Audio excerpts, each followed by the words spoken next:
Hey guys, I'm Ryan Panagos, aka Marvel's Agent M, and I'm joined by Jim Mangold, director of the Wolverine, and Logan himself, Hugh Jackman. How you doing, guys? Man. Good. Hey, good to Welcome. be here. Thanks for joining us, and welcome to the live chat from the set of the Wolverine. Yeah. Jim, Hugh, and the rest of the crew have been kindly allowing us this special access on the set, which is only a few days away from wrapping here in Sydney, Australia. You guys psyched for this to kind of come together? Yeah, I'm a little sad. I am too. I've loved the time here in Sydney. Yeah, no, we've still got a few weeks to go. Yeah, we do. There's plenty of time for us to screw it up. There's some major stuff yet to shoot, but it is down to a few weeks now. And but it is bittersweet because you're ready for a good night's sleep, but you're kind of at the same time the challenge of the movie, and it's such a great crew and such an amazing cast. Yeah. We have fun every day. And it's felt so different. From my perspective, obviously it's different for you. It's your first time, but from my perspective, the whole experience from the development through to shooting has felt really different. Well, we asked you guys to submit questions, and you guys came through crazy good. So let's jump right into things. First question is from Alessandro in Munich, Germany. Where does this story fit into the X-Men timeline? And I know that's a huge question for everybody. He's definitely at his lowest point at the beginning of this movie. You see him more vulnerable than you've ever seen him before, that's for sure. So it's a fantastic place to start, and having Jim there has been amazing, you know, because we worked together before on Kate and Leopold, but he pushes me, probably like no one else does. So it's been good. Yeah, just watching you guys interact has been a lot of fun. No, we have a lot of fun, and I mean, the thing is that for me, making a lot of dramas and other kinds of films as well, on one side it's a very different kind of challenge, and on another side it's not at all. Meaning that my goal is to try and bring the kind of dramatic integrity you might find in a straight drama, the kind of realism of the acting and of the intentions and the conflict into a movie like this, where it doesn't feel tongue-in-cheek, where it feels really committed and real.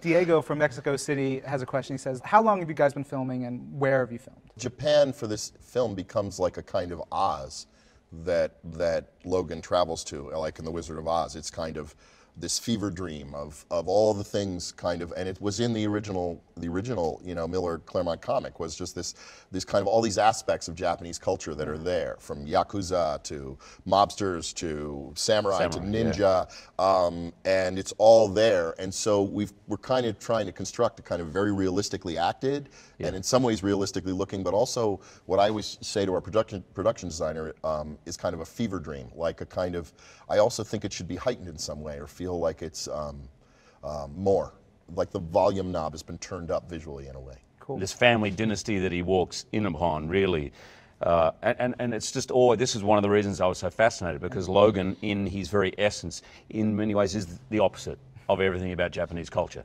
He's not about duty or honor or history or tradition or family, hierarchies, none of that.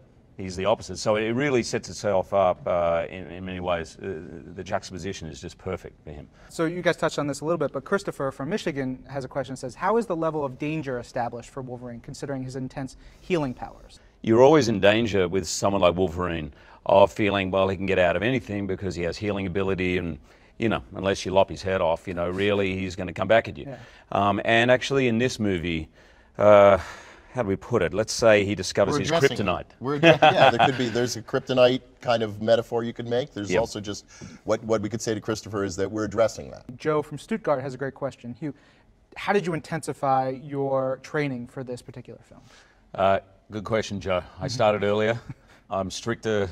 I started a long way earlier, because actually Jim and I were really been developing this we've been on this movie for 2 years. So the script was ready. I knew we had the time. For whatever reason, either I was doing something before or we had a rush start date. I never felt I had the proper preparation time. With this, I had it. So I had no excuse. So I started earlier. I'm not getting younger, so I just, basically I have to train harder. I'm eating better.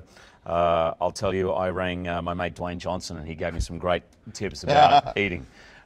Which I'm actually angry with him about, because it's 6,000 calories a day. I've killed more chickens than I'd like to ever dream about.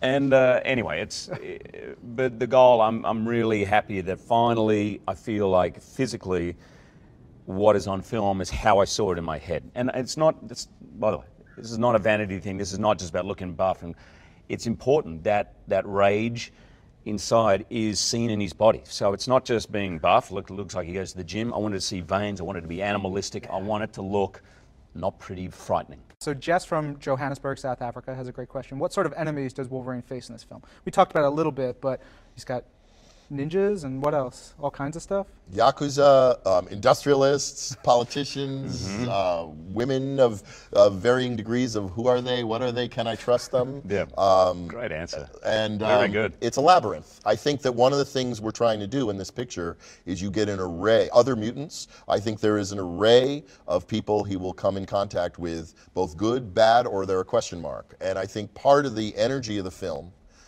if most superhero movies are eminently clear about who the bad guy is at the beginning and who the heroes have to battle to save this plot of land or group of people from the bad guys, this is a film where it is much more of a mystery and a labyrinth. Who can I trust? Where can I trust?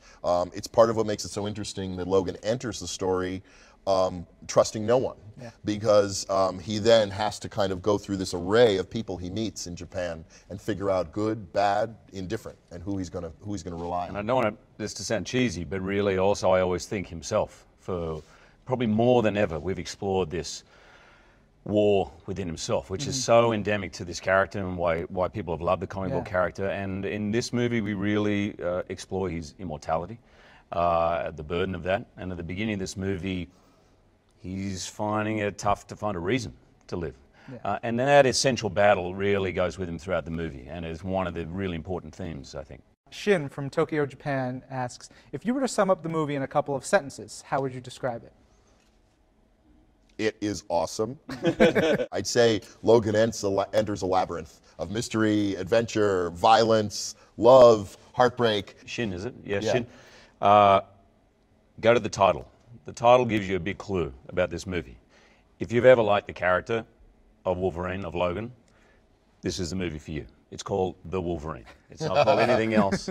You're going to see... It's 100% undiluted Wolverine. You're going to see every side to him, and there's going to be some surprises in there too. And I just might want to add to that, having gone through it for 12 weeks and having done many of these, playing this role for 10 years, action-wise, this is going to be the most action-packed and new and exciting than there's ever been before.